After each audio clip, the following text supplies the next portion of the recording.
All right, I think we've got things right now and we are going live with our webinar. I'm not sure if Dr. Baker, if you can turn your camera back on, that would be great. Or one sec. There we go. That's great. So we are now live on our Facebook channel, and we are going to be recording this and putting it up on our webinar. Hi, everybody. Welcome to the series, which is Coffee with Kathy. I've been doing these webinar series just to get us through this pandemic and to help families out. We've had a number of guests that have appeared. And for those of you who joined us last week, Dr. Baker was here with us last week. He did a wonderful series, and that one was titled Managing Frustration, Anxiety, Meltdowns in the New Normal. And I hear that went really well. That is posted on our website. So if you missed that one, you may want to go on and view that one. He's joining us again this week for our effective social skills training. So I'd like to introduce you all to Dr. Baker, who is the director of the Social Skills Training Project.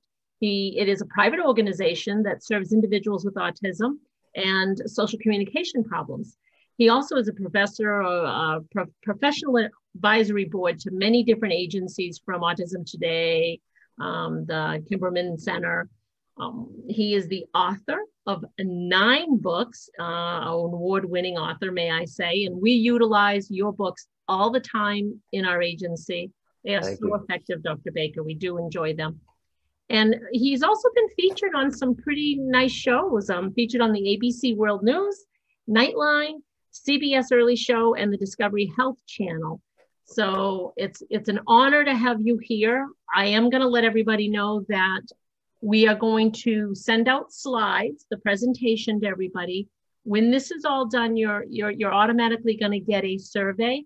And in that survey, there's sections where you can make comments. Just put your email in one of the comment boxes. And when we see that, we'll send you out the slides. That way we are making sure that everybody gets them.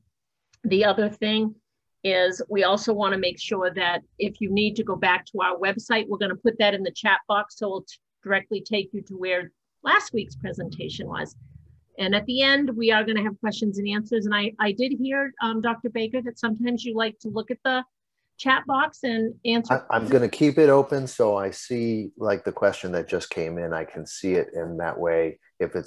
I'm happy to answer questions about what I'm talking about in that moment, and then we'll save questions about people and situations for the end. Great. I think that's awesome. So what we'll do is I'll shut my camera off so that they can focus on you and the presentation. So without further ado, I'm going to hand this over to you, and I'm going to thank you again for being with us this week. My pleasure. Thanks, Kathy. And I'm glad you mentioned the issue about last week's presentation, because when I'm talking about social skills training today, there's this other side of social skills training that really I was addressing last week, which is, all those skills that are related to emotional regulation, being able to wait for things, handle frustrating tasks, those all require social skills too, like being able to ask for help, or being able to negotiate with someone, being able to tell people the sensory environment that works for them, and all those kinds of things. So that was sort of addressed last week. And today I'm addressing social skills more properly, and all skills, but focusing on sort of what I would consider the key components to make sure that we are being effective in teaching social skills. Here's the problem with social skills. Oh, by the way, this was a gratuitous advertisement. Those are some of my social skill books I just put out there for different age levels, both manuals and picture books, for those who would learn better by seeing it in picture form. I'll go over those later, but let's talk about, this challenge of social skills is this, like, what are they? What's not a social skill?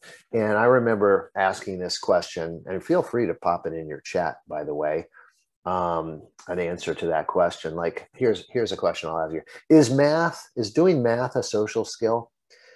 And, pop it in your chat what you think the answer to that is, your answer to that anyway. Is math. So a lot of people say no, right?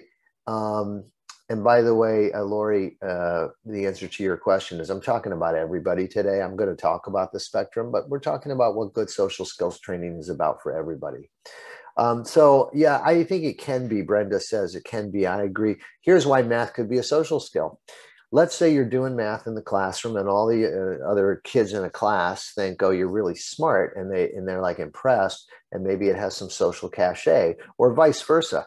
You're answering every question that the teacher asks, and people think that you're sort of, being a little arrogant or, a show off, and that has a social consequence. So everything can have, anything that has an impact on other people can be social, right? Any action that has an impact on others. So there's things that we don't do and there's things we do. Like if somebody says hello to me and I don't say hello back, that has an impact. If I wear in the middle of July, if it's 85 degrees out and I wear a parka and a hat and mittens, that has a social impact. It looks a little different. What do we do then to teach social skills? How do we know what to teach? You can't really sort of just teach everything in that case, right? We have to, like if anything can be social, we have to figure out what's relevant. And, one of the things that I ask always in just figuring out what's relevant is, what is somebody doing too much of or too little of in a particular setting in order to be effective? Some of the questions we ask, am I doing what is sort of expected or appreciated by others in that setting? Or am I doing something that's unexpected or unappreciated? And what might I be doing too much of or too little of? Too much often is some of what we talked about last week: aggressive behavior, getting verbally or physically aggressive if we don't get what we want, or we're frustrated with a task, or it could be too much of talking endlessly, interrupting all the time, monopolizing a conversation, touching other people and other people's belongings, or it could be missing skills where you don't respond to others, don't initiate conversation or play, and those kinds of things.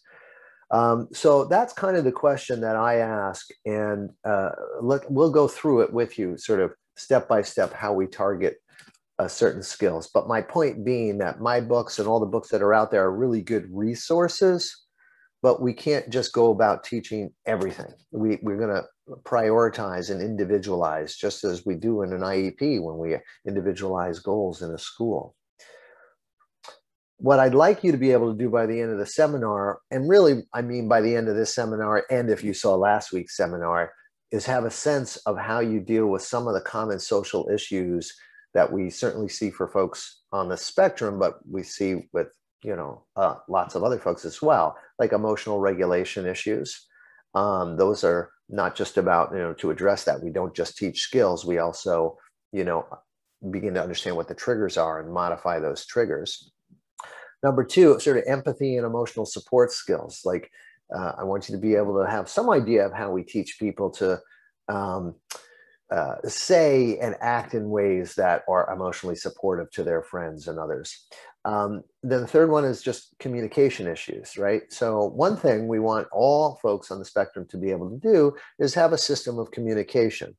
Some individuals are highly verbal and others are not so verbal, and they might need some other ways to both receive information and express information, such as the Peck System or a computer-based system, some augmentative or alternative communication device.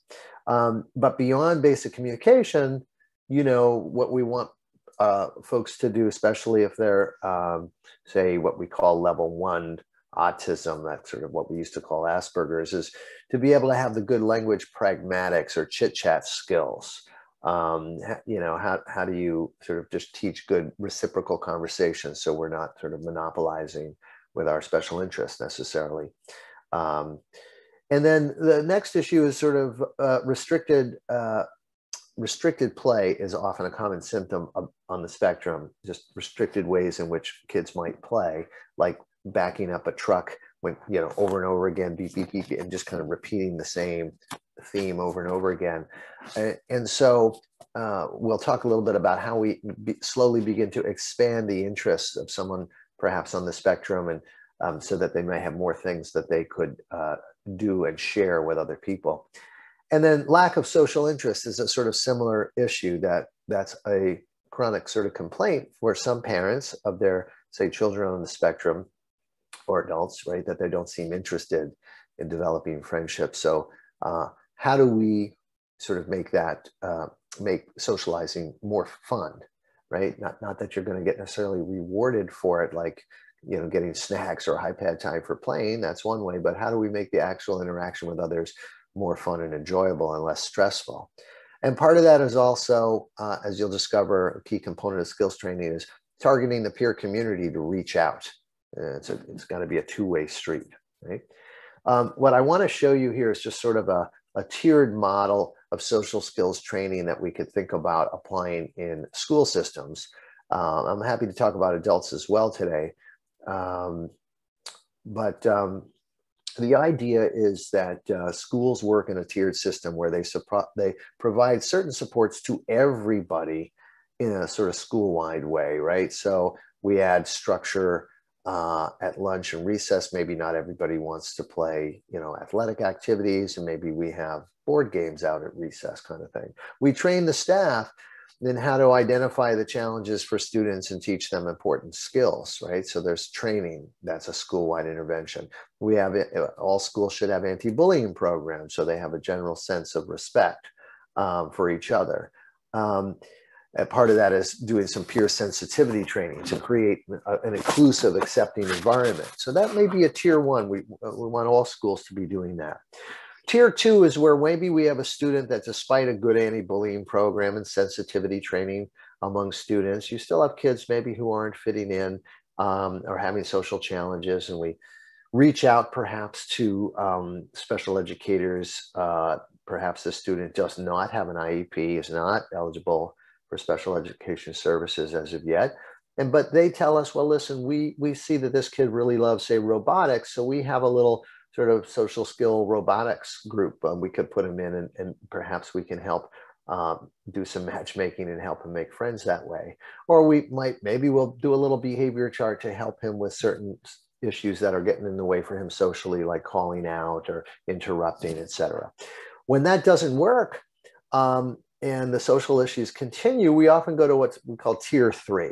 And tier three is where we really have a 504 plan or an IEP, where we're going to be very clear about individualized specific goals for that child. So this is the point where we're not doing a one-size-fits-all curriculum, right? And so I want to give you what I see as the key components of tier three are, number one, since we can't teach everything, we got to have a way to target relevant skills. You know, what is it that this individual is going to need to function where they are, whether they're an adult at a job at a library, or they're a third grader and you want them to be able to function in third grade. So how do we target relevant skills? Number one. Number two, how do we modify triggers? Let's say we find that certain things set that individual off, and then they're acting in ways that are socially unexpected, like becoming aggressive with a task. So we might have to modify certain triggers. We talked about that last week. Establishing motivation to socialize. So just because we teach somebody or we know what we think is the right skill to teach doesn't mean that individual wants to learn that skill. Where's the buy-in? How do we motivate? The next issue is teach skills. We've got to teach it, right? And so we have to come up with strategies to teach these skills that are relevant for the individual's language functioning, right? If somebody has quite a bit of language, we can explain things. If somebody's language comprehension is more challenged, we might have to supplement what we do with video or photos or some other visual method to increase comprehension. So we'll talk about different strategies to teach skills. Then we have to think about generalization. Just because we teach something doesn't mean they're going to do it, right? Just because we teach it in a counseling session doesn't mean they're going to do it. So we're going to think about how do we have ways to remind our clientele, kids and adults, to do certain skills. And then the other is peer sensitivity, right? It's not just about getting individuals to fit in with others, it's getting others to reach out and be more accepting.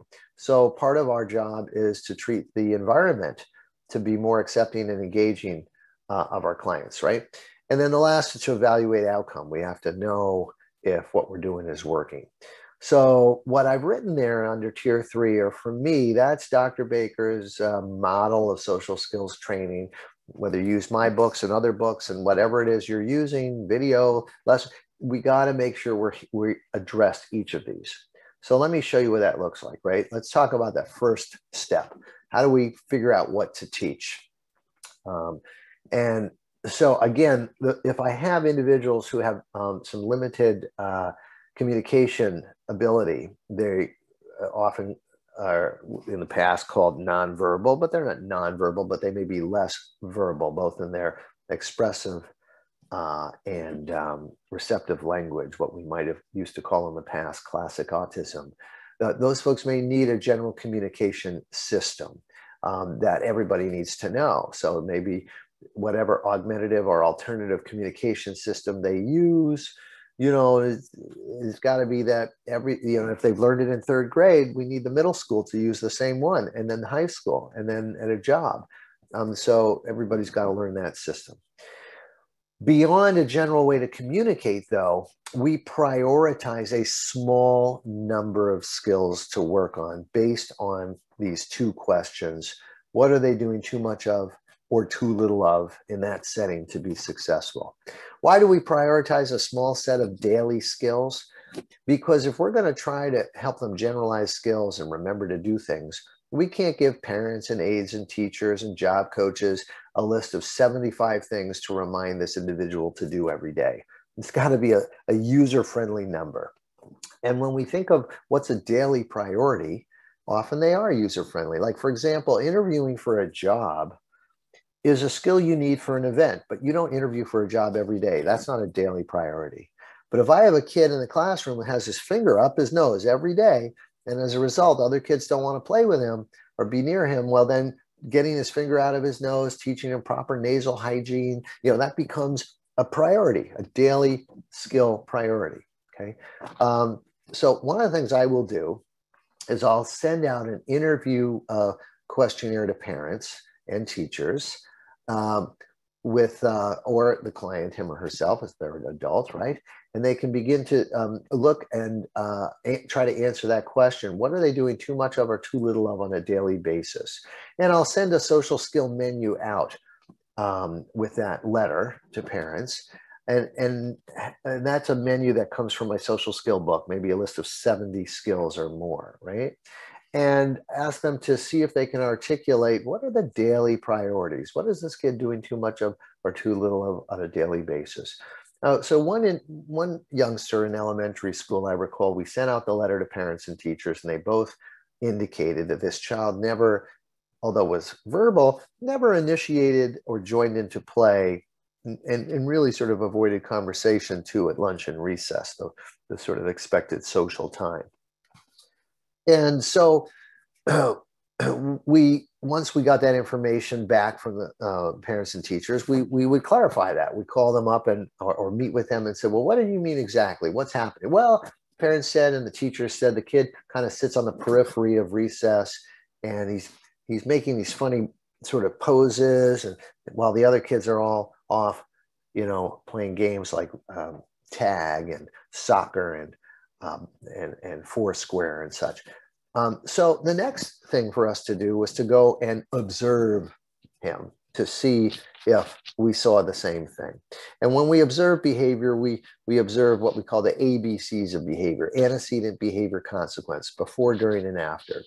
Get like a movie set, right? So go out to recess, and they tell people where the different activities are. And this kid, so that's the antecedent in the setting, and the behavior is the kid goes off to the side, and just as the parents and teachers have said, starts doing this, and then like this. And I don't really know what he's doing. But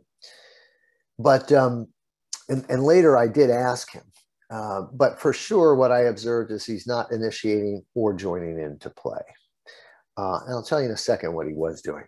So once we have gotten information from parents and teachers, once we've confirmed that by our own observations, we can sit down at the IEP table with all the interested parties, parents, teachers, and such, and perhaps the individual, child, him or herself, and we begin to prioritize, what are they doing too much of, too little of? And they all agreed that this youngster wasn't initiating and joining into play, nor was he joining into conversation. So we made that a target. That was one of our targets. By the way, I put some other things besides my social skill menu. There's some other standardized social skill questionnaires you can use.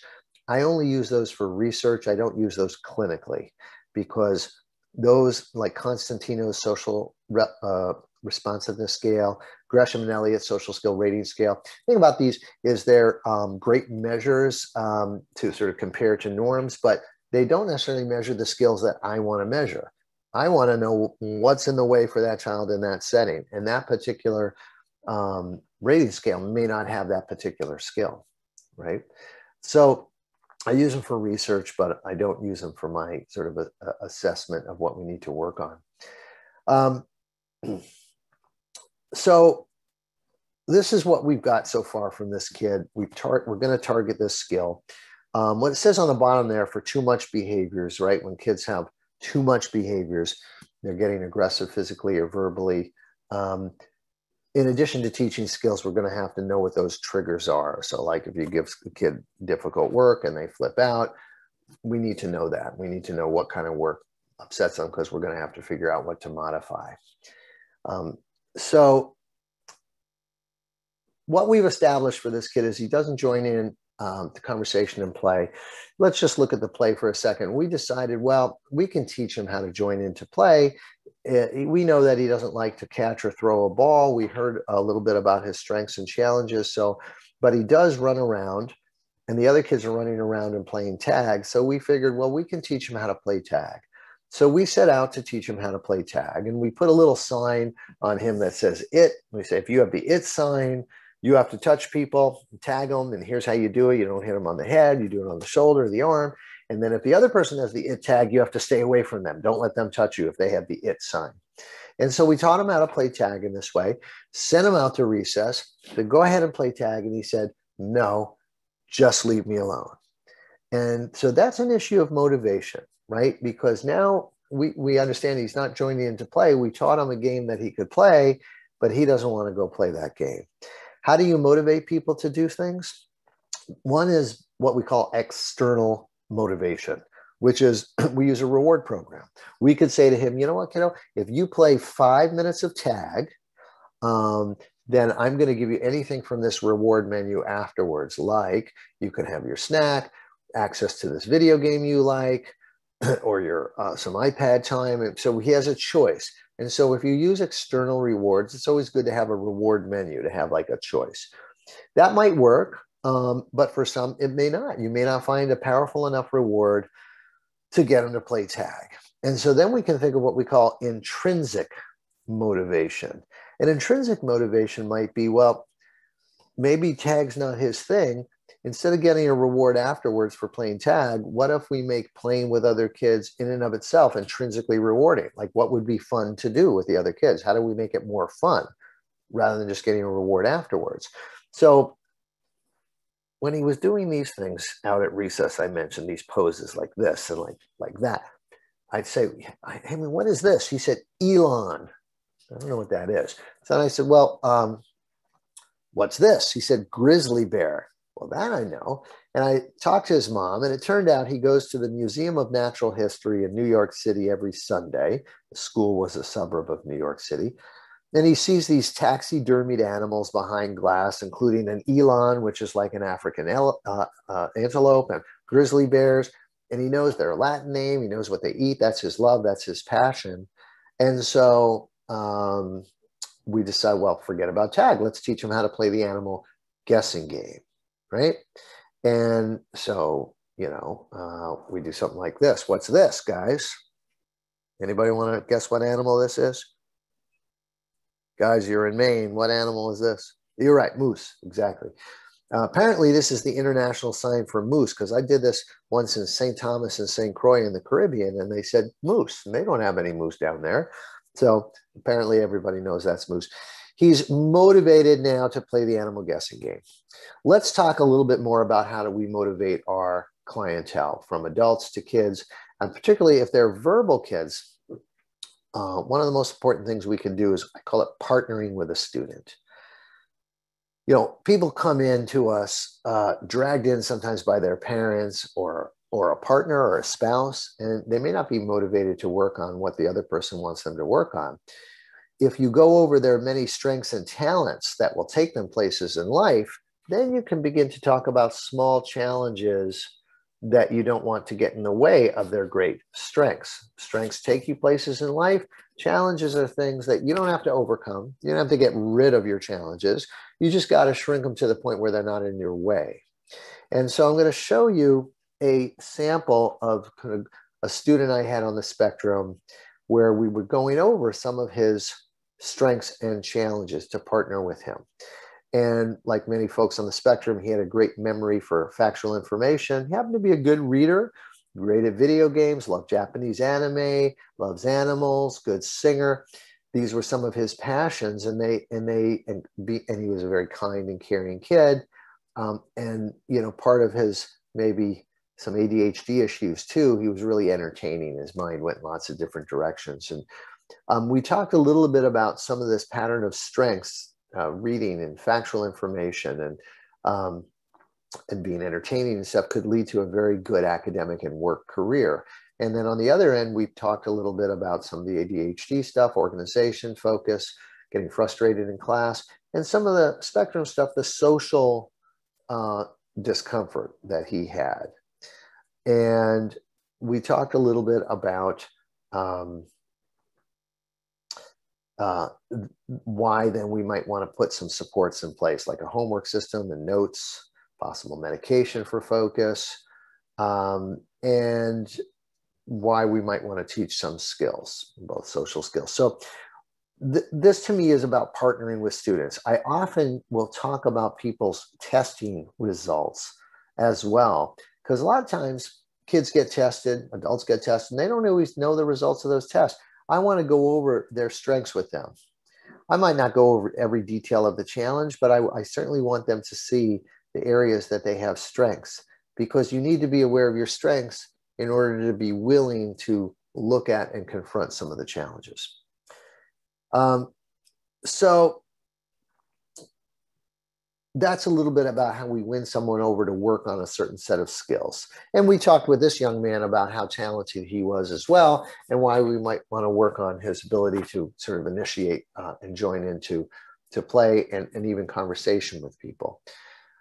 And again, now he's motivated, right, to play the animal guessing game, right? Moose, deer. I've been told a certain time of year, this is deer. Somebody told me that. Anyway, the issue is, how do we teach them? How do we teach the skill? Because when he went out there, he would grab people by the hair and say, let's play the animal guessing game, now that he wanted to play. And that's not the way to do it. We had to teach it. And how you teach depends on a person's receptive language ability. We're going to talk about different levels of autism in a moment, but in a nutshell, level 3 is what we used to call classic autism, people with very limited receptive language ability. And level 2 might be folks who have language, but they still need maybe visual support. So I say to somebody, what did you eat for breakfast? And they can't really answer unless I show them pictures of different breakfast items. And then they can say, oh, yes, I had eggs, right? And then level 1 are those who, you know, they don't need the pictures. You can just have a conversation with them. They may have social chit chat, pragmatic issues, but they are able to understand language. And so we teach differently to those different folks, as we'll describe in just a moment, the different ways to teach, right? I can explain things to someone with level 1 and perhaps level 2. Level 3, I can't just verbally explain things. I'm going to have to show them, prompt them through it, show a video, show a photographic sequence.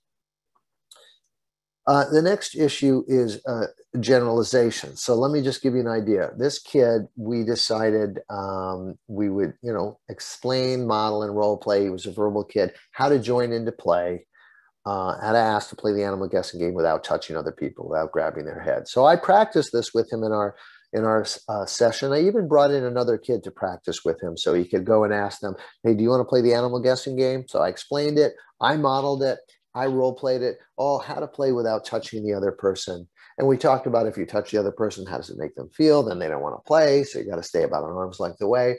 So we practiced it in our session. Later that day or the next day, we send him out to recess. And what does he do? He grabs people by the hair again and says, let's play the animal guessing game. Why? Because skills don't magically generalize. Just because you teach something in a counseling session doesn't mean they're going to do it automatically at the right time in the right place. And so to generalize skills, we have to come up with some kind of memory cueing system. I call it prime, coach, review. You know, we prime people ahead of time, coach them in the moment, review. And so I often will develop a cue card, some visual support that I give to the individual. I might give to parents or a job coach, teachers. And so it's a reminder of the skill. A lot of people have this handy little computer, smartphone. And so for older folks, adults, you know, I often will set a reminder in their phone. So a reminder of a particular skill will come up just before they need it.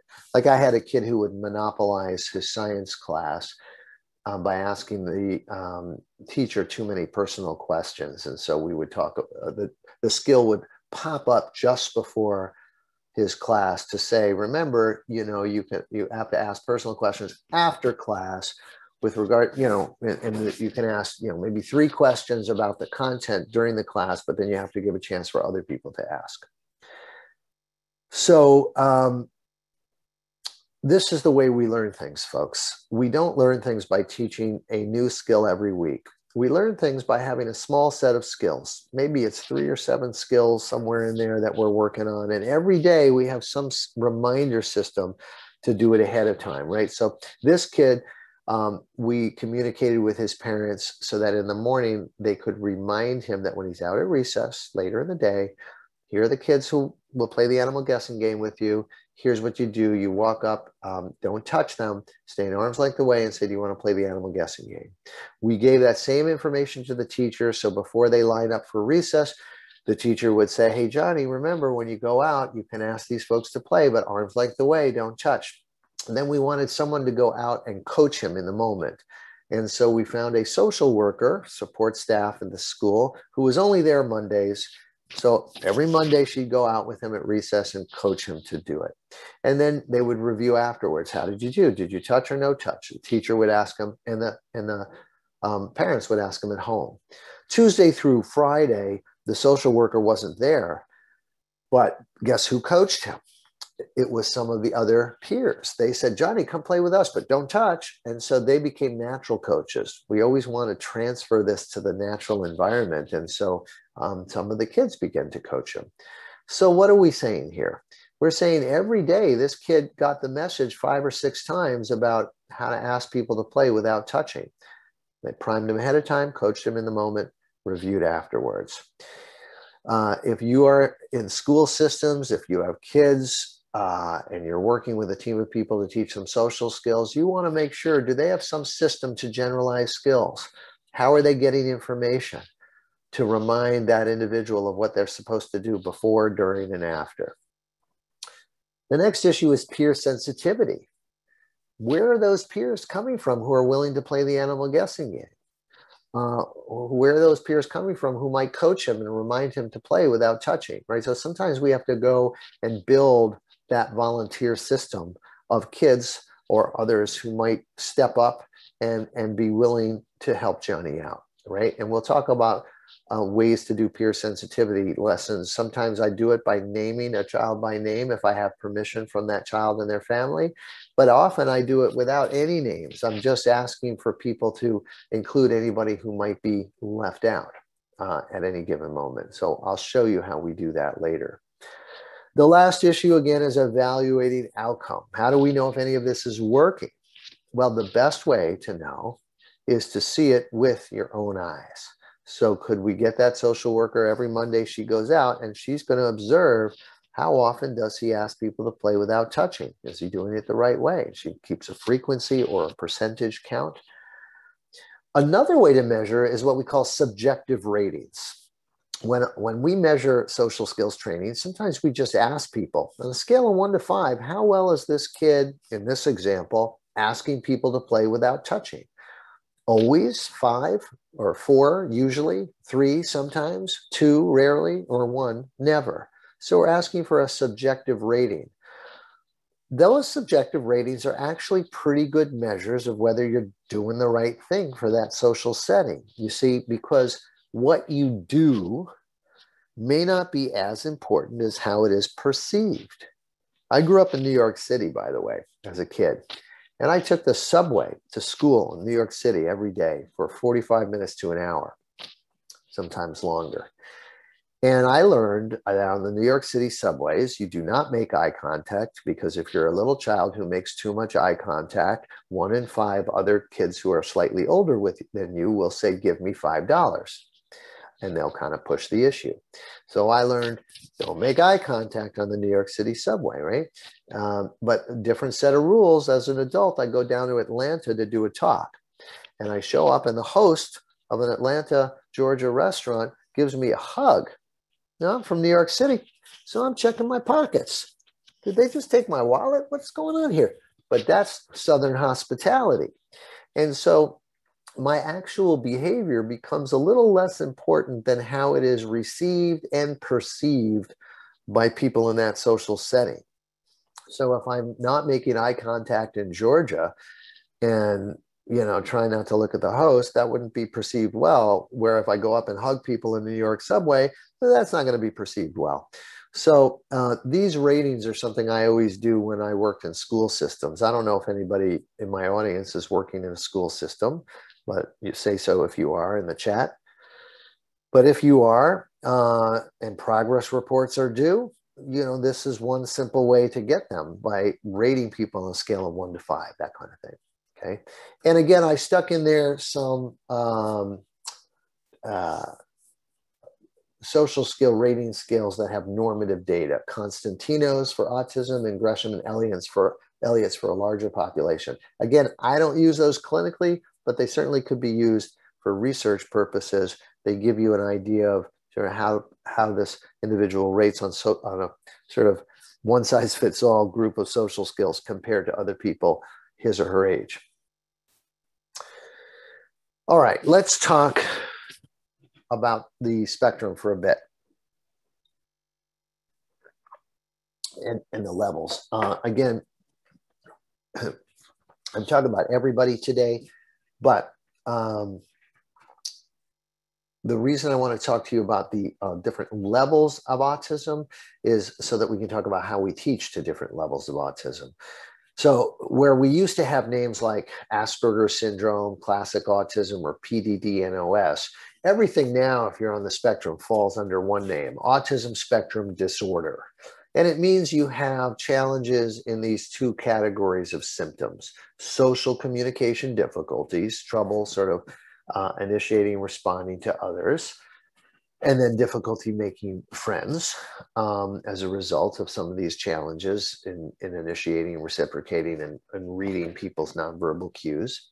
And then the second set of symptoms, which you don't need all of, you need 2 out of the 4 there, it has to do with a desire for sameness. And there might be a desire to have the same routine, sort of fixed interests that don't change, you know, and sometimes repetitive movements and such.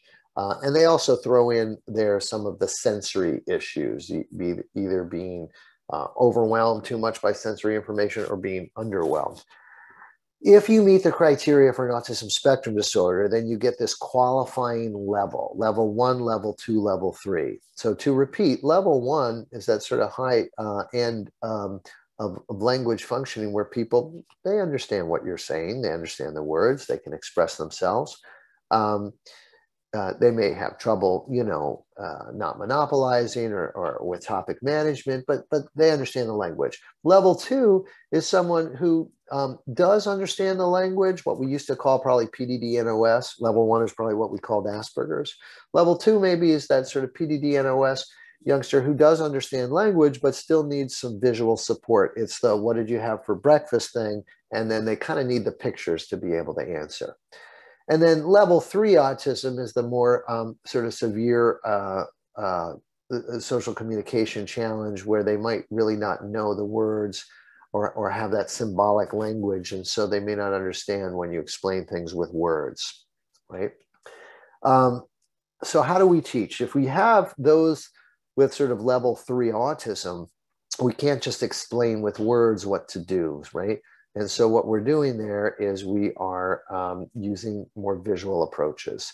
The TEACH program down at North Carolina, maybe one of the oldest support programs for folks with autism in the country, was the first to develop things like visual schedules and other visual supports to increase less verbal individuals' comprehension of what was going on.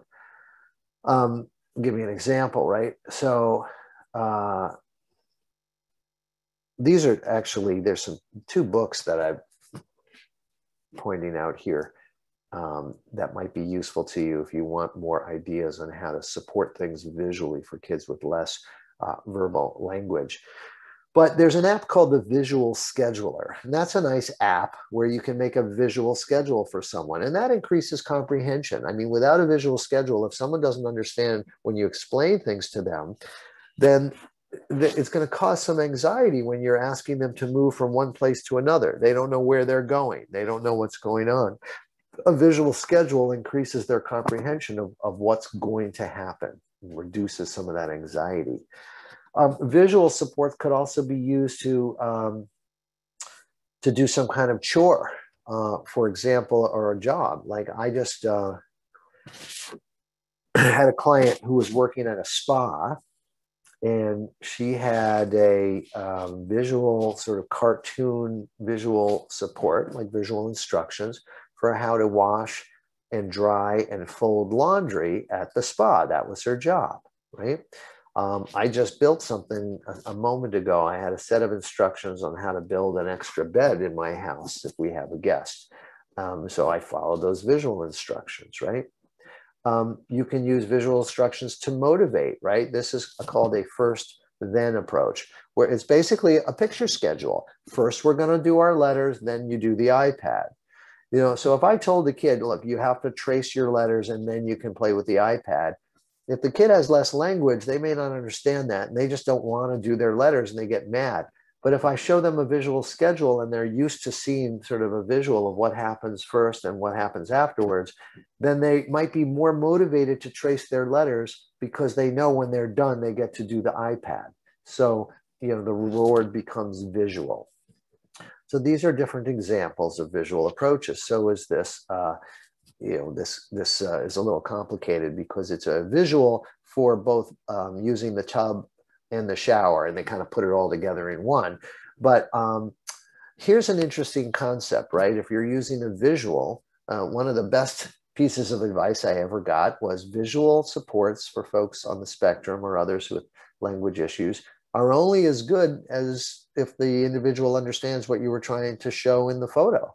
And so sometimes these cartoon drawings aren't as good as taking an actual photograph of what you're trying to show them, right? Because maybe the bathtub could look like a bowl of soup if they can't. I can read that, fill the tub with warm water. But if I don't read, that might be just a bowl of soup to me.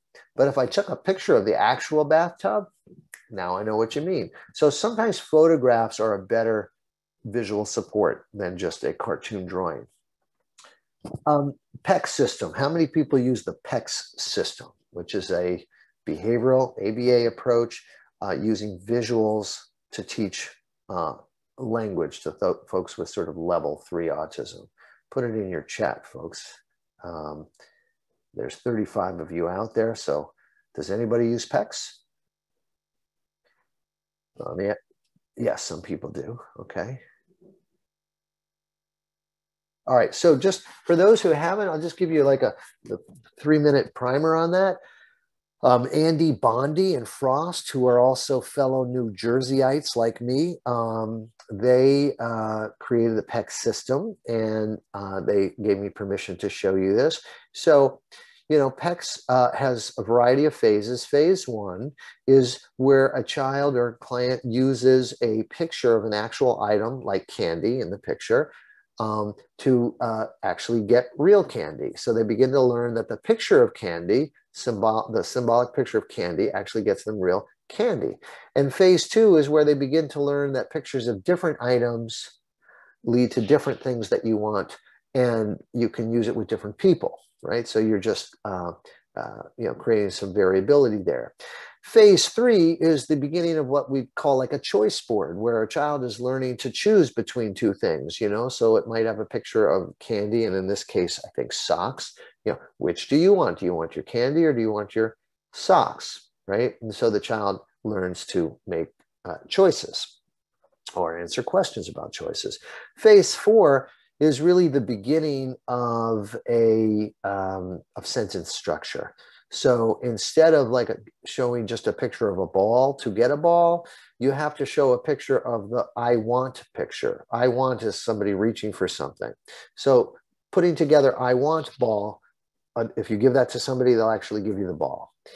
If you have a picture of I see the ball, somebody's not necessarily going to give you the ball. They might just say, I see it too. Right? So that's a comment, and that comes later. That's phase 6. So phase 4 is where you really begin to develop the more symbolic nature of sentences. And then they begin to learn to answer, questions. Well, what do you want? I want this, or I want that. And then phase 6 is where they begin to be able to make comments on what do they see? What do you hear? What do you feel? Those kinds of things. So it's the beginning of using a choice board. ABA stands for lots of things. It's really the application of behavioral principles to teaching individuals based on classical conditioning and operant conditioning. But a lot of people think of ABA as just discrete trial. How many people use discrete trials? If you want to say in the chat box.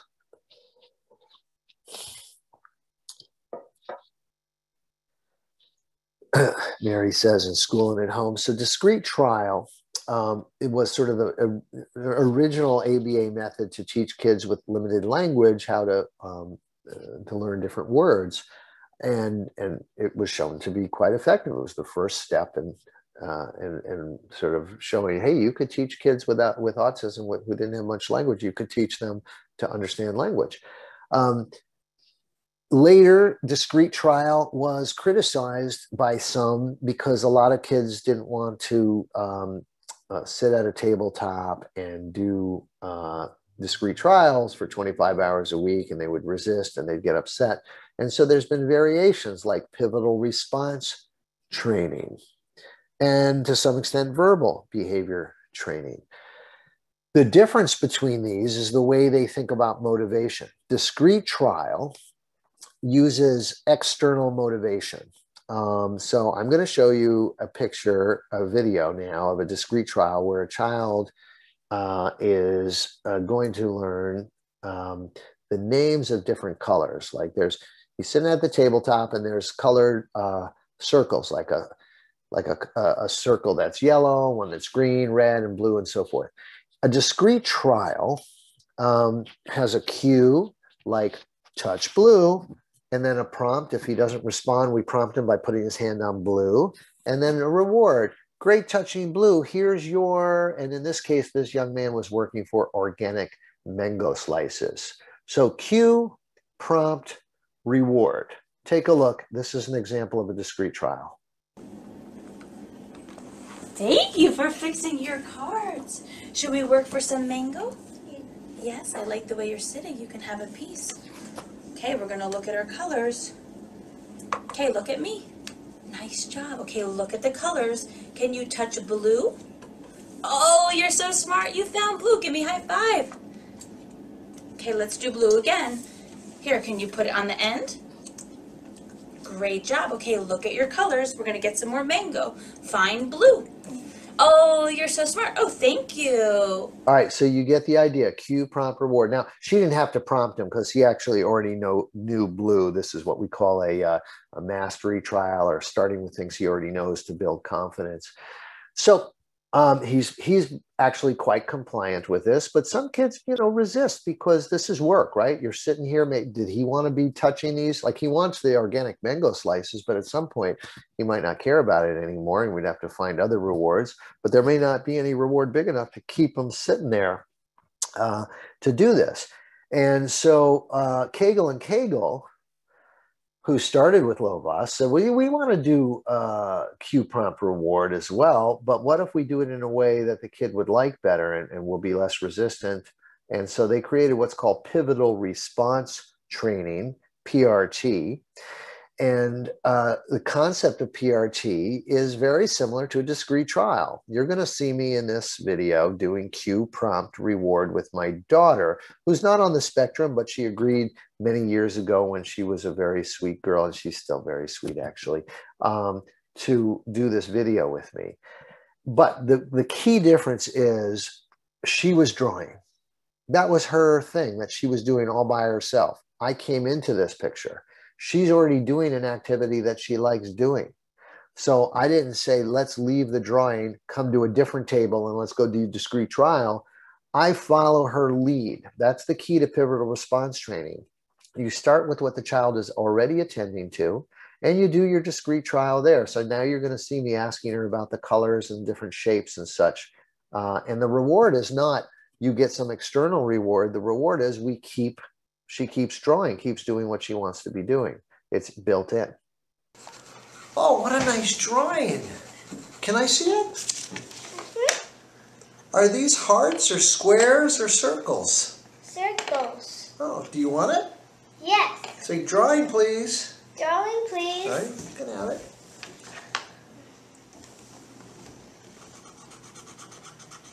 Oh, nice color. Can I see this? Yes. What color is this? Blue. Do you want the blue? Blue, please. There you go. All right, you get the idea. So the take-home message is whatever the child is doing, the individual's doing, use that to begin doing your cue prompt reward. So they're reading the book, and there are dolphins in the book on top of the water, under the water. You can ask, are the dolphins on top or below the water? And you're beginning to learn language that way. And then we can flip the page, go to the next thing. So you're doing you're building the learning into the activity that they already enjoy doing. Verbal behavior training has many different parts. And one part of it is called mand training, or it's just request training.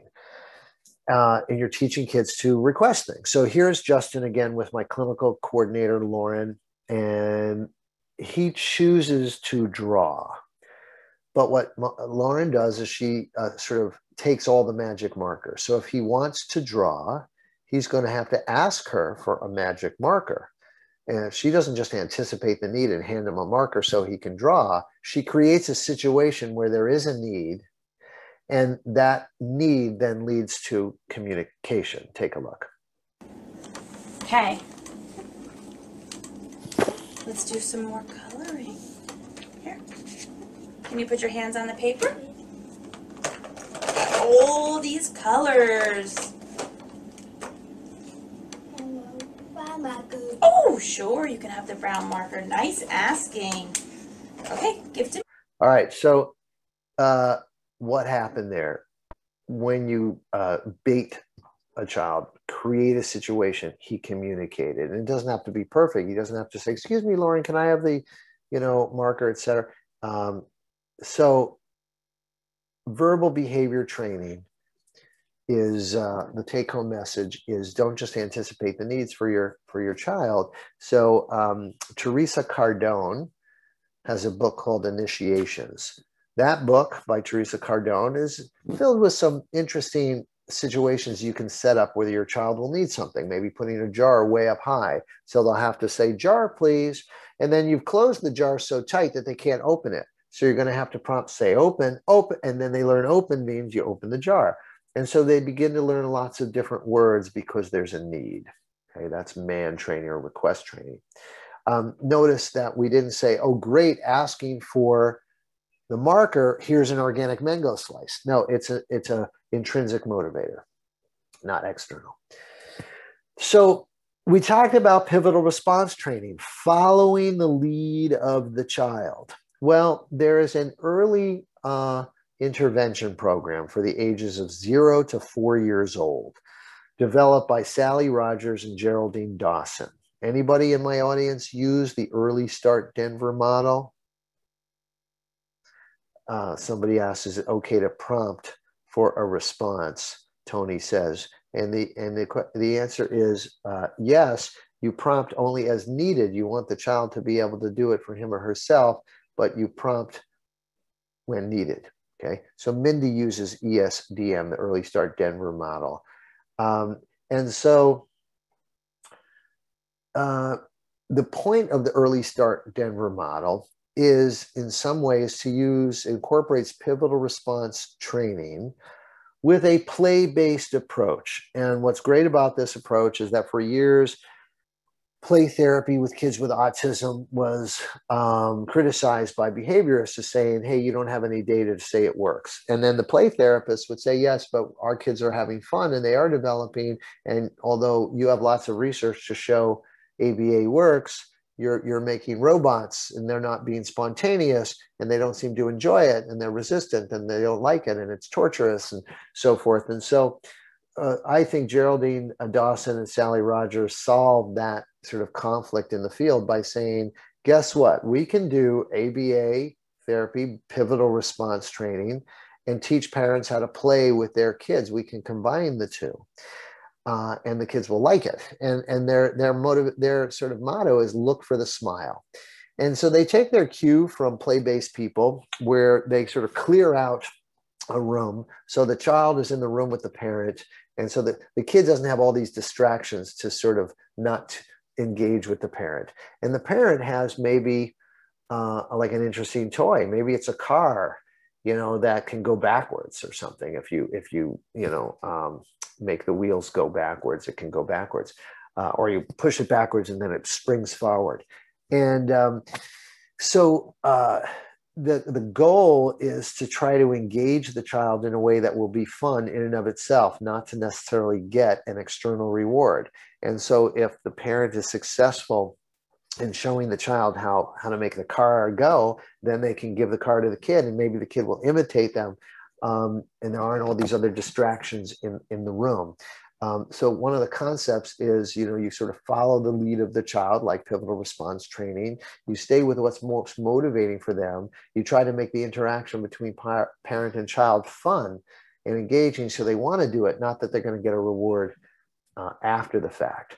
I remember having this kid, for example, who he loved to play with these the OT bands. They were called TheraBands. He didn't have much language, but he would just self-stim a lot with the TheraBands and different colored TheraBands. And so we decided, let's use what's most interesting to him. And I sort of took my cue from the Early Start Denver model, and I would, get in a room with him where there weren't a lot of other distractions. And it was just me, him, and the TheraBands. And so whatever TheraBand he would do, I would imitate it. And then he began to realize I'm just imitating exactly what he does. And then I would say, my turn. And then I would do a TheraBand. And I'd say, let's pull the red one, and prompt him to pick the red one. And so we began to play this game back and forth of kind of like follow the leader. And he enjoyed it. And there was no external reward to it. The Early Start Denver model has been thoroughly researched, has very good outcome to increase IQ and socialization and communication. And I would point you to their manual, the 2009, but also what's easier to read is a 2012 book, An Early Start for Your Child with Autism. There's an activity book that it's on Amazon. I think it's a 2012 activity book that is filled with little activities you can do in some ways. So Cynthia is asking, is it similar to Greenspan's floor time model? And so Cynthia, what I would say is it takes into account some of the play-based therapy of Greenspan's floor time model, but combines it with PRT. So you're still doing cue, prompt, and reward, but you're doing it in activities the child is enjoying. The reward is not an external reward, like here's a gummy bear. The reward is we continue to play. We continue to do the thing we like to do. And they've done a better job systematizing exactly what you're doing. and the activities and the things that you're measuring. So they've done a little bit better job on the sort of research end. Let's talk about level 2 kids for a moment. So these kids have language. Hey, what did you have for breakfast? But maybe they need a photographic support, right? I'm going to try to open a window in here because it's become very hot. So excuse me.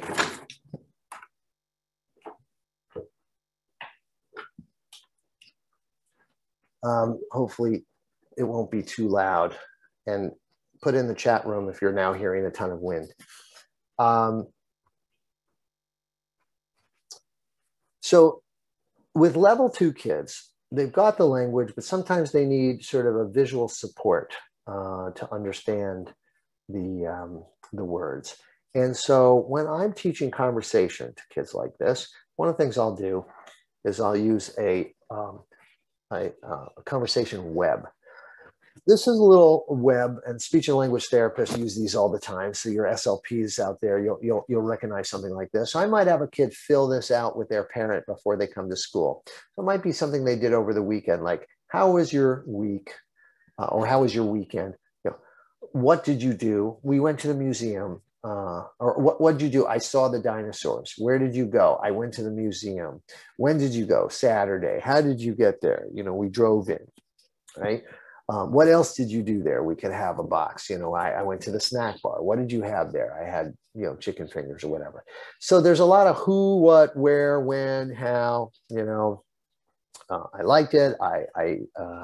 I love the Tyrannosaurus Rex. And so we could put in the words, or we could put in little photographic pictures as a reminder. And so then when the kid goes to school, we could have another kid ask him, hey, Johnny, what did you do this weekend? And he can look at his map, his little conversation web, and say, oh, I went to the museum. What did you see? I saw the dinosaurs. Oh, what else did you see? I saw the Tyrannosaurus Rex. Oh, what else did you do? I went to the snack bar. What did you have? And so this creates a visual backup. And so I often have kids have conversations using these webs, maybe every day at snack time or twice a week at snack time or something. And by the end of the year, they don't need the visuals anymore. They now have some categories in their heads for who, what, where, and when. Those are the key questions to keeping a conversation going. Asking who, what, when, where, when, and so forth. So this is a way to visually back that up.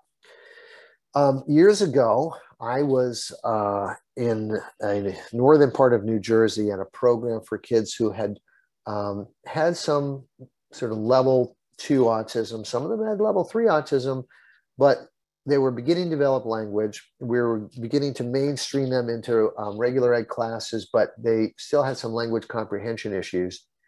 And the teacher said, I want you to teach a set of skills, but when you explain these skills to them, they're not always understanding because they still have some language issues, receptive language issues. So instead of just explaining with words, could you show it to them in a picture? And so we created this social skill picture book, which actually then became a published book that you can get on Amazon. And for some years, it was one of the top 10 autism books. And it wasn't made to be published. It was made for these kids in this program where we were teaching them a skill like accepting no for an answer, right? So like the kids would get upset if they didn't get what they wanted immediately. So this was the cover page for the teacher.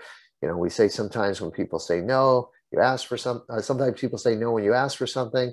If you say okay and you don't get mad, if you accept no, the other person will be happy and they let you do what you want later. Or do something else you want later. So this is what we showed the kid though. This is the picture. Here you are saying, can I play this game? And the teacher says, nope, you got to do your work first.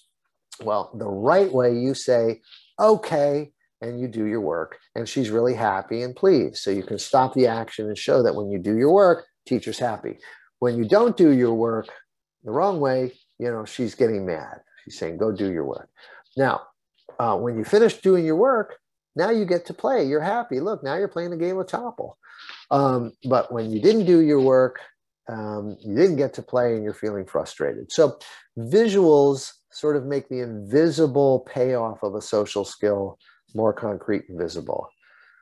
I think a great example of that is sharing. if you're asking kids on the spectrum to share, they often feel like you're stealing their potato chips or something. But if they see a visual of, I give back my potato chips and what I get back in return are dark chocolate, graham crackers, that's a great deal, right? So picture books are things that we've made 30 or so lessons that you're welcome to see on Amazon. The social skill picture book for young kids. We also made a social skill picture book for older kids in high school, where we have skills like interviewing and dating and stuff in there too. However, you can make your own picture books using an app called Pictello, Pictello, Pictello. And that allows you to import pictures and thought bubbles and word call outs, and you can assemble your own. Some advice is that we have learned that we don't want to show some kids the wrong way. Some kids think the wrong way is hilarious and they want to do it over and over again. Other kids, it's really good to show them the wrong way because without it, they don't really understand the right way. They need to see both. But certain kids who are attention seeking, kind of silly, you might just decide, well, I don't want to show you the wrong way because I know you'll just kind of perseverate on that.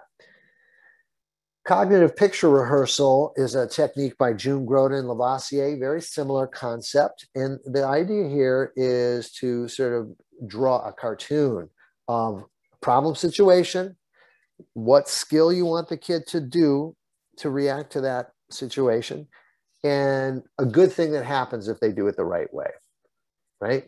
So the problem, the behavior you want them to do, and sort of the nice rewarding thing that happens. So here's an example of a child who doesn't like to get off the computer. So we say, Matt, here you are playing at the computer. Then the trigger is the teacher tells you to get off the computer and he's mad, right? You show him feeling mad. But here's the behavior. He thinks to himself, if I get off, the teacher will let me use the computer again later. She'll also give me a point on my reward chart. So he said, so Matt, you say, okay, I'll stop. And when you get off the computer, look what happens. She's so happy and so proud of you. Look what she does. She gives you a point on your reward chart.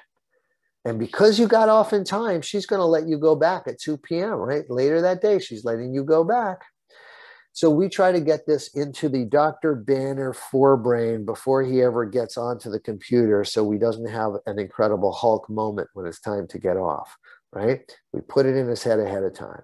I've done this effectively for kids who don't want to come back from recess, back into class.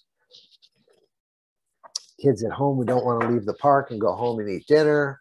And we show all the, like in a picture sequence, what's in it for them. If they leave the park or they leave recess on time, they'll get another reward later, that kind of thing. Video modeling may be one of the most effective things we can do. I showed you a video modeling lesson last week, and you can go see some of my video modeling lessons that I have for free on YouTube by clicking in, when you get to YouTube, my name, Jed Baker, and No More Meltdowns, and you'll see some video modeling lessons. But we know from people like Scott Bellini that video modeling can lead to better generalization. Like it's sometimes better to see something than to have somebody just tell you about it.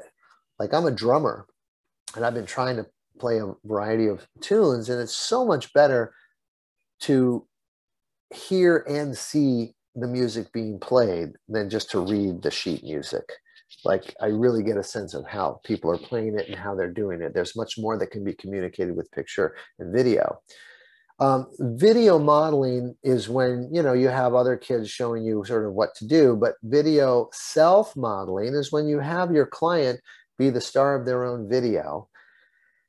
And kids tend to imitate themselves. People tend to imitate themselves. So, for example, if you have a kid who's off task when he comes into school, he doesn't sit down and open his book and he's all over the place.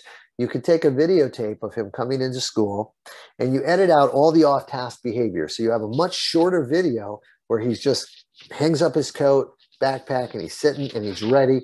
If you play that video for him just before school, he's more likely to imitate that behavior.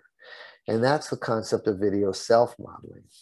So I'll show you really very quickly here a video modeling lesson I did.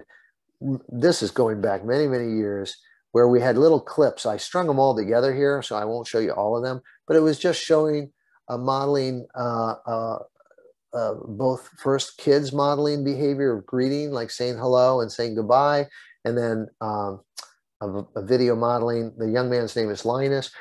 So you'll see him in this video where he's greeting people, saying goodbye, and then initiating play. And we played it for him before he would need to greet people. We played it before he'd need to say goodbye. We played it for him just before he was going to initiate play.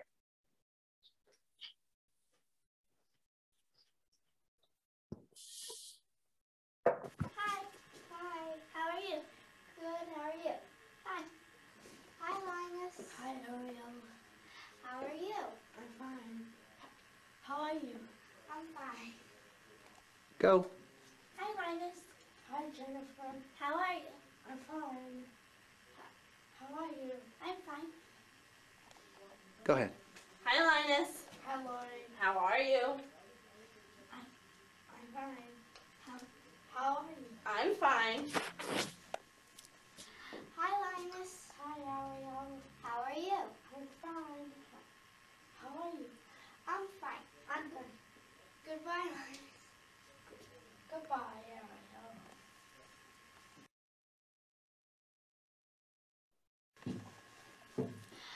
Linus, do you want to play follow the leader? Yes. Who should be the leader? Linus. Okay.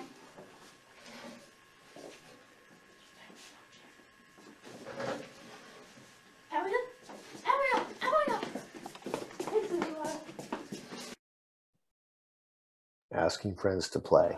Do you want to play follow the leader? Okay. Who's the leader? Linus. Okay. Okay, Linus. All right, so you get the idea. So we use this just as a quick primer for him just before it was playtime and other kinds of things like that. So kids like making their own videos quite a bit, and it's easy to do now with iPhones. So we try to create video modeling lessons with all levels of autism, but I was showing it to you for level 2. Let's talk about level 1 right now. These are folks who have pretty good receptive and expressive language so that you can use words to explain things. And we don't just explain what to do, we explain why, like how it makes people think and feel. The books that I have out, like Social Skills Training and Preparing for Life, are really manuals where we explain and model and role play different skills. And when we explain things, we explain what to do, not just why. Like, you know, we were talking about that example earlier of the kid asking people to play the animal guessing game. We would explain how to do it, stay an arm length away, but we would also explain why. Because if you touch them, then they feel uncomfortable and they don't want to play. But if you keep, you know, an arm's length away, then they feel safe and they want to play. Okay. So Michelle Garcia Winter, some of you may be familiar if you're speech and language therapists with her work. She's a colleague and friend of mine, and she, in her books, try to teach people to sort of read people's sort of faces and nonverbal skills to be able to sort of always imagine what they might be thinking and feeling and adjust your behavior towards that. Like this is like the big, a lofty goal to teach folks on the spectrum to always try to take the other person's perspective and adjust your behavior accordingly. That's tough, right? And so some kids on the spectrum don't do that so easily. So what my books do is sort of map out, here's how somebody might be feeling, right? Like give you an example. Let's say I have a kid who tends to talk about every washing machine ever made from 1970 to 1985, and that's his thing. Michelle would want him to learn how to read people for signs of boredom and then adjust his behavior like, oh, okay, you look bored. Oh, maybe I should talk about something else. But I might just say to him, when you're talking about washing machines, most other people aren't as interested, except for, you know, Jeff, who is in your class, and you should definitely talk to Jeff about washing machines. He likes that. But everybody else, if you're talking about washing machines, you got to stop and say, oh, did you want to hear more? No. Well, what do you want to talk about? Or how was your week? So we tell him what to do and why, rather than expect that he'll naturally read the situation. But you can try to do both. And that's what Kathy Koenig did in Canada. She took Michelle's books on social thinking and my social skills training book, social skills training manual, and put it together against a control group and got very good results in teaching kids skills. So what I do is what we call structured learning. We explain what to do and why. We model it the right way, maybe the wrong way, right? We maybe avoid doing it the wrong way for attention-seeking kids. And then we role play it and practice, and we give them feedback to improve their performance, right? But then we have to give sort of homework to try it in real life. You know, like that's the generalization piece. We can't just be doing this in our counseling situation. We've got to give them an assignment to try it elsewhere, or a reminder system to try it. Okay. I said at the end here, you need a gimmick to teach skills, because sometimes, you know, kids don't want to listen. So last week I was teaching everybody how important it is to be able to handle making mistakes, that it's okay to make mistakes. So the gimmick I used was making you all, you know, say the word silk 5 times fast. Silk, silk, silk, silk, silk. What do cows drink? And all of you said, what? Put it in your chat. Silk, silk, silk, silk, silk. What do cows drink?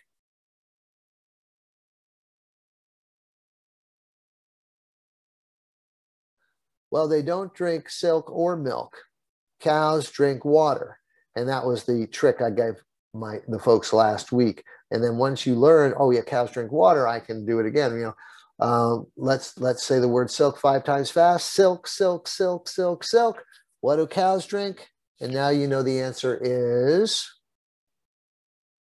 type it in, water, right? Because you made a mistake, you learn from it. That's a gimmick. I got your attention, but it grabs me your attention long enough to then try to teach you some skills. And so that's what we try to do in my social skill book, social skills training, as well as the Preparing for Life book, which is for older kids, is always have a little gimmick to get people's attention. And then we teach you the skill.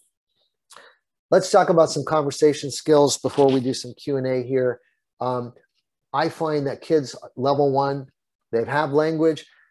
Some are very quiet and too socially anxious to talk, and others are monopolizers, and they go on and on about their interests. It turns out they both need the same set of skills.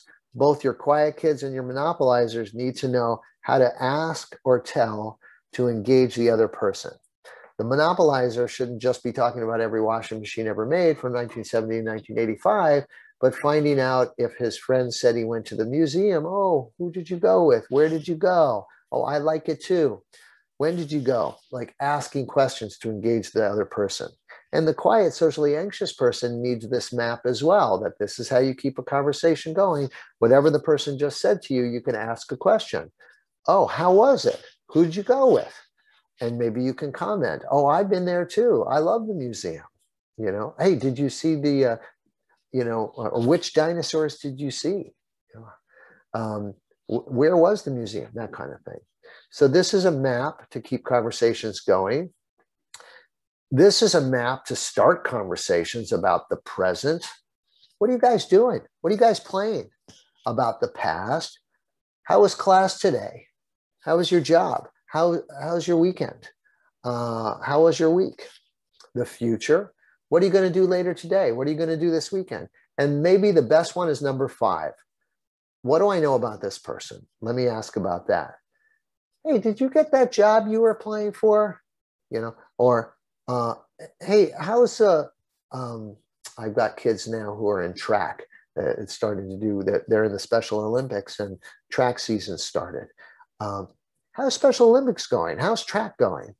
And so I can ask about that.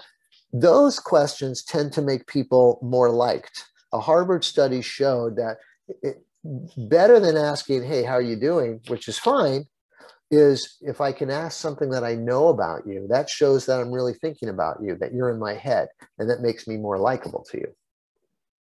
And then we also have questions to help people shift topics, because a lot of our kids have topic management issues. So they need to maybe, I give them the rule that you've got to ask one follow-up question about what the other person said before you switch the topic. Like the person said they went to the museum.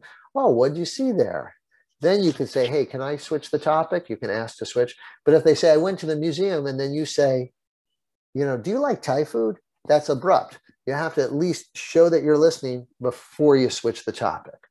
And of course, you could do a linking phrase. That's a little bit more difficult, right? You know, oh, speaking of the museum, I always get really hungry when I'm there. Speaking of food, have you ever had Thai food? It's delicious. You know, that would be a linking phrase. We can give them a map of how to talk to people they know, they don't know, people that they're learning for the first time, meeting for the first time, by asking about their name, maybe, you know, what subjects, what they like in school, you know, what town they live in. I think that's better than where do you live. I got to fix that. What town are you from? Because where do you live sounds like you're stalking them, but what town are you in is safer. But the most important one is, what do you do for fun? What do you like to do? You know, and because one of the things is, if somebody's nice, it makes us want to cultivate some shared interests. So finding out what you might have in common.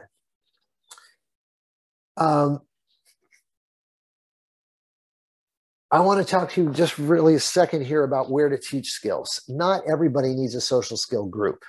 If you have an individual who won't pay attention in a group and says he doesn't want to be in group, he's going to sabotage the group for him and everybody else. That's a person I might work one-on-one with to win them over while it's working on certain skills, right?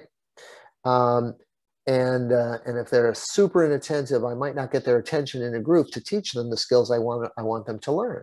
I'm still going to give them assignments to go generalize the skills and have people prime, coach, and review to remind them to use the skill in real situations. But the individual, maybe I need to start with them individually. Sometimes I'll teach in a classroom, especially with young kids, like kindergartners. Many of them all need the same skills, like basic sharing and taking turns and those kinds of skills, you know, dealing with winning and losing and such. But there comes a time when maybe kids are older, and if they're on the spectrum, the skills they need might be different than other kids. And I might put a small group together with kids who have, you know, similar needs and similar interests, and maybe bring some typical peers into that as well. And so if I do that, I usually will have like a talk time, skill time, and activity time. That's my agenda for the group. But I also don't always do what I call social skill groups anymore, because kids don't always want to come to a social skill group. I will use an interest that they have. Maybe we're going to have a cooking club or a robotics club or a game club, and they come for that, and that particular group becomes a place to learn skills. And so in my group, I would have this talk time where we practice checking in with each other, to start conversations, keep it going. And then I remind them of a skills that we've been working on. I might teach a quick skill about compromise or being sensitive to others' interests when they talk. And I leave that up on the board, because then we're going to do an activity. Maybe they're here because I called it it was a film club, and we're going to make a pretend commercial. But I remind them, hey guys, as we're making our film today, remember, we got to compromise with each other. You know, give and take. If it's a friend you want to make, a little bit of both. So this skill, it becomes a reminder of how we're going to do our activity. Okay. I think I showed this last week, but I want to show it to you again, because it gets us into just talking about peer sensitivity for a second. This is an example of a group I did in Millburn, both to protect kids from being teased, but also if you'll see, we're working on conversation. We're doing a little group in this particular video. Take a look. Last night we met some young people who have a form of autism called Asperger's syndrome, gentle, vulnerable children who had become the targets of constant taunts from classroom bullies because they are different. Tonight, ABC's John Donvan looks at how one school has found a creative way to help protect these children and teach everyone something in the process. Middle school, where the worst thing when you're one of the different kids, as Noah Orant is, the worst thing is the other kids. In my old school, I never had many friends. I was just merely called Game Boy Freak or stuff. Game Boy Freak? Yeah. That was before. This is now. Yeah. On a scale from 1 to 10, how happy would you be here? Let's do our conversation game. Here's what we're going to do, guys.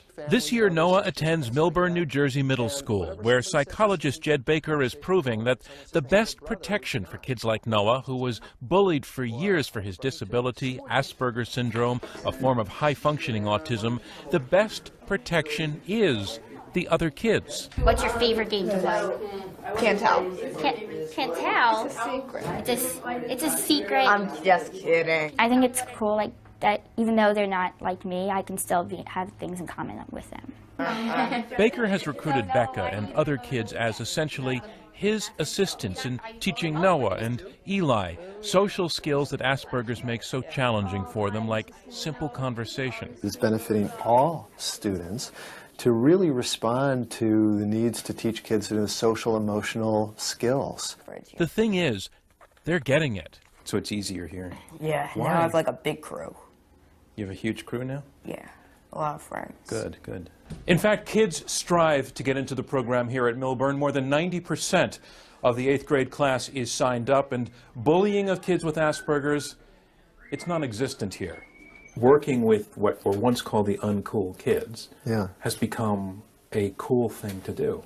Yeah, I think it's part of the identity and value of a lot of the peers in that environment to be sort of a good person. Imagine that. Yeah. You want to find out what game she likes? What games do you like? I like some kids with special needs. A lot of people just ignore them. It makes me feel really good that I made somebody else smile or just make their day. It's like I'm in heaven here. Really? But back there, it's like, oh. So this is heaven. Yes. What Noah and other kids like him are learning here, they're going to need it, because in the world outside, Asperger's will always make them different, and most people don't get the lessons they teach so well here at Millburn Middle School. John Donvan, ABC News, Millburn, New Jersey.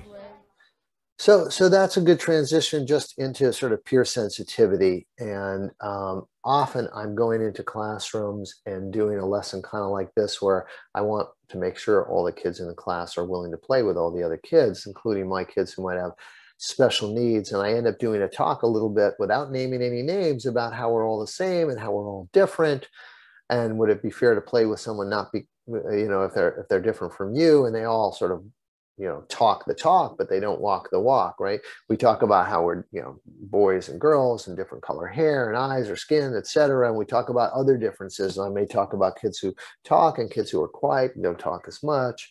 I may add other differences if kids have, maybe they have a particular device, maybe they, for language, they talk through a computer, and others, talk with their mouths, etc.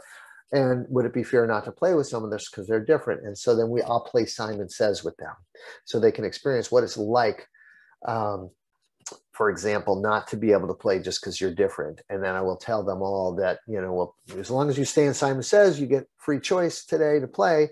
And we start playing Simon Says, and then I say, well, Simon says if you're wearing white sneakers, sit down, you're not allowed to play. And then we continue to go, and I say, well, Simon says if you're wearing earrings, sit down, you're not allowed to play. And so eventually I don't let anybody play because they're all different from me. And we talk about whether that's fair. And then they all agree it's not fair, that I should let everybody play. And I said, well, that's what I want you guys to do as well.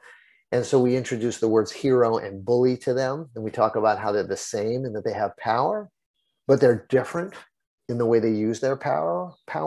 Heroes to help, bullies to hurt. And I talk about, if we want everybody to play, I need some heroes in this room. Heroes who agree not to bully or tease somebody because they're different, to stand up for someone if they're bullied by going to get help. Miss Johnson, people are messing with John there. Don't put my name in it, but just understand, you might want to look. Include people who are left out. And anybody who does these heroic behaviors, I said, we're going to put a marble in our hero jar. And as a classroom, when we get to 20 marbles, we're going to have a party. So that's one thing we do, but we might also set up at recess, we're going to have the special heroes of the day. And we pick names from a hat of those who want to be heroic. And we say that your job is to look for anybody who has nobody to play with at recess and ask them to play. And then we might teach them games like the animal guessing game and alternative games that we know some of our kids would prefer to play. So that's a little bit about the kind of thing we would do. Hero jar, rotating peer leaders are those people who go out and find people to play. One last thing, and then I'll take your questions. Hopefully you can hang with me for a little longer so I can answer your questions. How do you set up a peer program for kids with much less language? Step one, pick games that don't require much language, like hide and seek and follow the leader, or tabletop games that don't require a huge wait time, like not Monopoly that takes 3 hours to play, but like Hungry Hippos, Lucky Ducks, Go Fishing. These are tabletop games, very little wait time. I'm going to try them out with my less verbal kids, less attentive, less verbal kids, until I find some games that they're willing to play. Then I'll take a picture of all those games and put it on a choice board, and we'll start a routine where they get to pick a couple of games, and we'll put it on a little visual schedule, and we'll play those games in a row. Then I teach my typical peers to come in that room, bring the choice board up to the kids who have less language, and they begin to pick the games, and they play together. What are we doing? It's kind of like reverse mainstreaming. We're getting to typical developing peers to play with our kids who have more profound language issues in a territory that our kids are comfortable with games that my kids are comfortable with. And that's how we set that up. All right, I think rather than go through the rest of this, I would rather take your questions. And I'm happy to talk about this is just one that's interesting. We kind of practice things you can say to be supportive. So this is what the Make Me Happy game is for teens. But let me take some questions. Ari Rowan has asked, I found out last year that I have a level 1 autism, 35, having trouble finding resource or groups for social skills or even just help with navigating everyday social situations for adults. Do you have any suggestions? So I would certainly contact the folks, Ari, here at the Autism Society of Maine and see what local groups might exist. There's a group called GRASP, G-R-A-S-P, grasp.org, started by Michael Carley in New York City. And it's sort of all over the country, in some ways, local sort of Asperger-like support groups. And also you might find my book, Preparing for Life, a decent resource.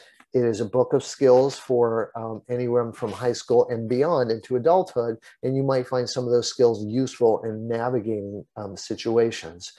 So just a couple quick thoughts. And Tony says, I'm the parent of a level 1 Asperger kiddo who has, or ASD kiddo, who has had the last year and a half of his elementary school experience interrupted by the pandemic. He's very sweet and innocent. He also has great sense of humor, kind and quiet, likes to play by himself at recess. What are some books and or resources I can look to help advocate for my son as he heads into his first year of the dreaded middle school? Books and resources. Well, again, actually, the Preparing for Life book could be helpful to him there as well. But you know, some of the things I think about is establishing who his safety person is at the middle school. Like, who's his go-to person? So for whatever problem occurs, and I talked about this last week, we want him to know all problems can be solved if you can wait and talk to the right person. So who is that person? We want to find him to have that, feel that sort of safety in place. We want to think about if he's going to need some organizational help at middle school, where all of a sudden the demands of multiple classrooms with switching classes, there may be more homework. Some of my kids find it very helpful to have a in-school class to help them organize their homework so they don't have tons of homework when they go home. And that person, that teacher, is connected with the teachers from their other classes so they can go gather the information, get them set up to go home properly with the right materials. They might need a social skill group in middle school where all the kids in middle school age are sort of shifting from the sort of reliance on their parents to sort of connecting with a peer group, and our kids on the spectrum have trouble making that transition. So having a group at middle school could be an interest-based group, robotics club, Magic the Gathering, Pokemon, Yu-Gi-Oh, whatever it is, a club where he feels like he's part of a peer group, and then he'll have people to talk to at lunch. That would be helpful, I think. Cynthia says, my son is 16. He does not accept that he has any diagnosis. So addressing any challenges must be couched in what anyone might deal with, and that's fine. We talk about strengths and challenges. Strengths are going to take you places. We say to your son, Cynthia, but challenges are stuff we just got to shrink so it's not in your way. Then sometimes if you want, we say sometimes this pattern of strengths and challenges, some people call that ASD or whatever, but you don't have to go there with him if he doesn't want to. Everyone has a right to define themselves as they want. Trying to get him thinking about work, any resources to help us talk with him about challenges without connecting them to a diagnosis. So I think I was saying that, but when you say thinking about work, you mean like a job work. So a lot of kids are terrified that they'll mess up. And I talked quite a bit about growth mindset last week. So you might want to check that video out if you weren't there. But it's really teaching him that he's not supposed to know how to do a job. It's okay to mess up.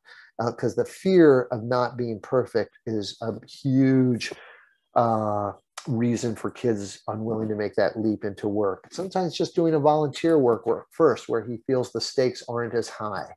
You know, kind of depends on your son, Cynthia. Is he motivated by money, or is he just really afraid to make mistakes? So a very, very part-time volunteer job might be the place to start. Or if he's motivated by money, then that won't work. Then you're going to need to get a job where he gets paid. Yeah, he wants the money. Okay. Which of your books would address social skills and advice for an adult age 28? Yeah, so let's go to my books. Do I show them? No, I don't. Maybe I did in the beginning. Let's go to the beginning. Sorry, taking a while to get to the beginning. Here we go. So the book on the left, Social Skills Training, is really through elementary school, beginning of middle school. It is a social skill manual that we explain, model, and role play, appropriate for that kind of level 1. But for an older person, age 28, the Preparing for Life book is that book. Those are social skill lessons for people high school and to adulthood. And next to it, on each side, is a picture book. So we have some of the skills that are in my manuals committed to picture or photographic form. And that's what those social skill picture books are. What's not shown here, but I talked about last week, were my books on overcoming anxiety, and my book on No More Meltdowns, which is really about frustration management. So you may want to take a look at those books as well. The Be a Friend music CD is for young kids. It is, if you go to socialskillsmusic.com, you will find there samples of a bunch of songs that correspond to the social skill picture book for young kids. And so we put in verse and music a bunch of skills, because kids often like to learn through songs, sometimes young kids. So hopefully that answers your question, Maureen. Other questions before we have to stop? I know we're a little bit over, but I'm happy to stay with you if you have some other questions, guys. While you do that, I'm going to kind of zip back to an ending slide.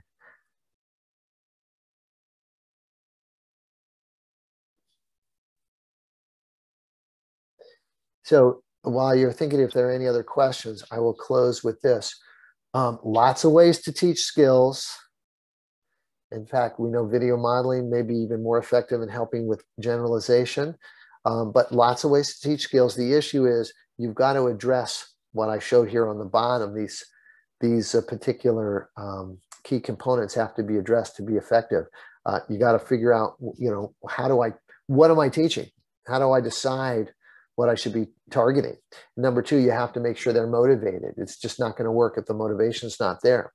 Is it fun for them, or are they going to get a reward for it? What's the motivation? Then we have to select a teaching strategy suited to the child's language ability. We have to consider how we're setting up a reminder system, how to generalize skills. We need to sometimes target the peer community, not just the person with an autism spectrum. It's a two-way street. And then we've got to measure outcome. If you hit each of these key components, you're likely to be more effective in getting a better outcome. So, guys, I thank you for taking time with me. I will open it up for 10 more seconds, 15 seconds here. Any more questions, guys?